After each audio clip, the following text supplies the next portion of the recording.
Police अधीक्षक PR. Patil यांना मिळालेल्या गुप्त माहितीवरून शहादा दोंडाईच्या रस्त्यावरील के.एन. पेट्रोल पंपाच्या बाजूला असलेल्या काठियावाडी ढाब्यावर एक आयशर क्रमांक UP 57 AT 9679 उभी असून त्यात अवैधरित्या देशी विदेशी मद्याची वाहतूक असल्याची माहिती मिळाली। याबाबत पोलीस अधीक्षकांनी शहादा पोलीस निरीक्षक शिवाजी बुधवन यांना कारवाई करण्याच्या सूचना दिल्या।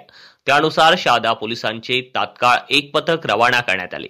पोलीस पथकाने शहादा दोंडाईच्या रोडवर के.एन. पेट्रोल पंपाच्या बाजूला असलेल्या काठियावाडी ढाब्याजवळ सापळा रचला। तेथे माहिती मिळालेल्या क्रमांकाची आयशर वाहन उभे दिसले। सदर वाहनातील चालकाने त्याचे नाव शरण कुमार भिराराम गोधारा, राहणार डड्डूसन, तालुका सांचोर, जिल्हा जालोर, राजस्थान असे सांगितले। पोलिसांनी वाहनाची तपासणी केली असता त्यात खाकी रंगाचे बॉक्स व त्यामध्ये विदेशी दारूच्या सीलबंद बाटल्या आढळून आल्या।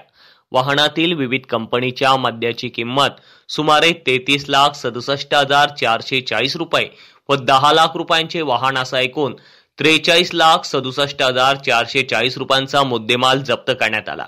या प्रकरणी शरण कुमार भिराराम गोधारा यास ताब्यात घेण्यात आले असून त्याचे इतर साथीदार कालूभाई उर्फ सरफराज अहमद रियासल अली, राहणार पैकवल्ली, लाला सुक्रावली, कृषीनगर, उत्तर प्रदेश, सत्ता ठाकरे व विजय ठाकरे, दोन्ही राहणार शहादा, अशा चौघांवर गुन्हा दाखल करण्यात आला आहे।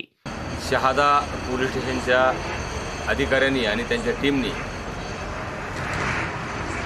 एकूण 43,67,000 रुपयांचा मुद्देमाल दारूबंदी कायद्याप्रमाणे केस करून जप्त केलेला आहे।